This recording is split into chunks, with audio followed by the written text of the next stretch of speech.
Okay, same day. Yeah, I took the fam down to the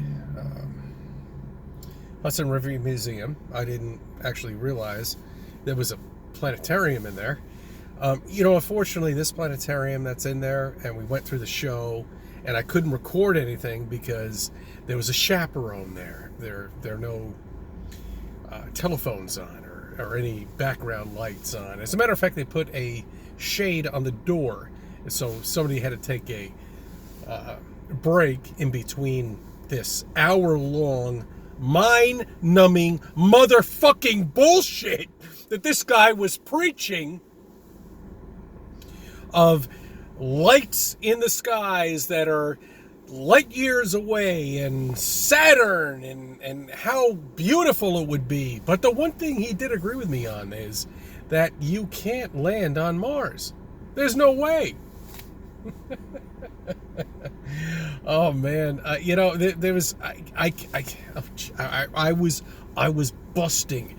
For 45 minutes I went through this with my daughter right here, and I was giving her a little nudge here. Bullshit. This is bullshit. All of it's bullshit. You people have to understand you live on a flat fucking plane. It's motionless. There's no space out there at all. Everything's a fucking lie. All the way down to every freaking NASA accomplishment. And the NASA accomplishments, you know what they have accomplished? Is dick. Nada. Zero. They didn't land on the moon. The moon's there. You see it.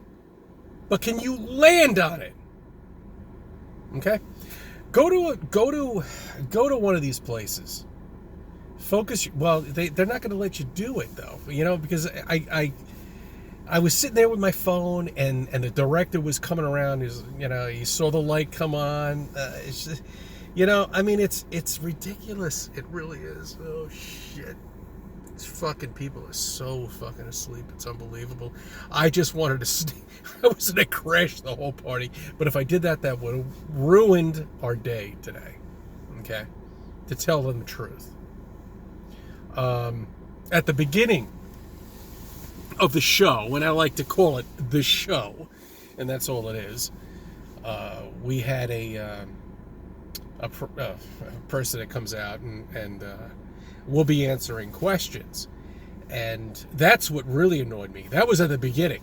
So right there at the beginning of the show, this guy was throwing out questions or answering questions from the audience, which were mostly from 10-year-olds and the other children that were there.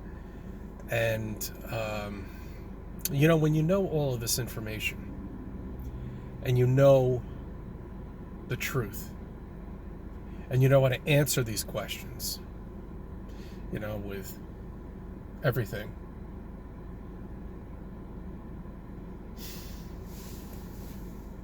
you get so frustrated. Okay? Because the only answers people give are what they're taught, which is scientism. Bullshit. Nonsense. Crap. Pictures of garbage from NASA that they want you to believe. And that you believe.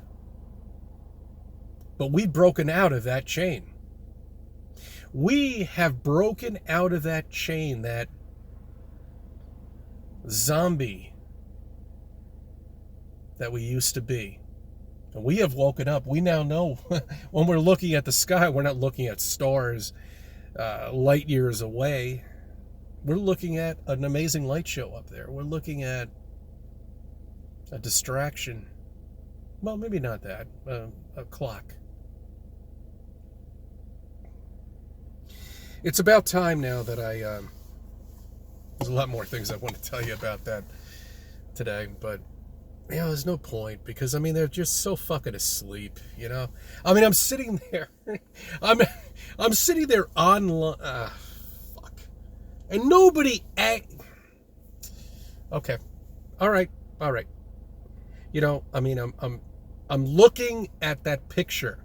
Okay, I try to get a thumbnail of that picture, by the way, too, with me in front of it. But unfortunately, the spotlight that was on top was just ruined the entire picture of whatever that bullshit picture was from 2015 from some whatever they said that they had, some rover or whatever the fuck it was. It doesn't make a difference. It doesn't exist. It's all bullshit. And you've got to do your research. And I'm sitting here preaching it to you, but you've got to do your research. Do you feel any movement? Do you think the sun is 93 million miles away? Okay? I lost my train of thought. No. This has been a long time coming right now. I want to discuss something with all of you.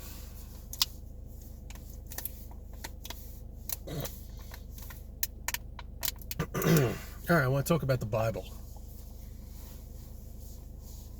That's right.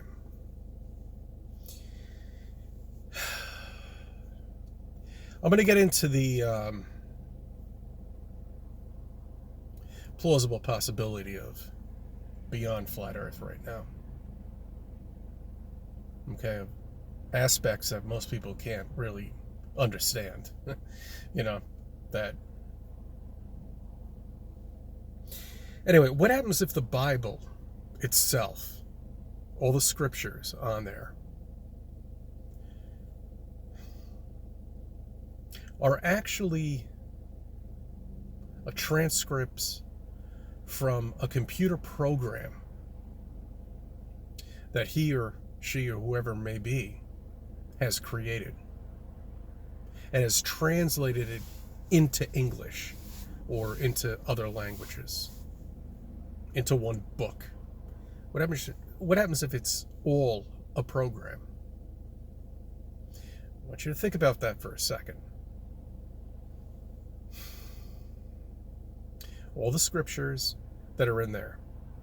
You know, I mean, when I was programming in middle school, we had Apple IIc computers, and it was you know, you would put 10 and you put a question mark and then you put under quotations whatever you want to say, and then you put end quotations, and then you would go 20 and go back to 10.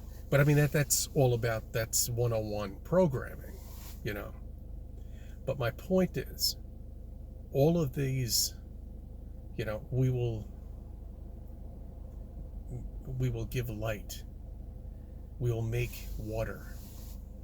What happens if all of that was actually from a computer program written in transcripts into a Bible? And what you're actually looking at is a computer codes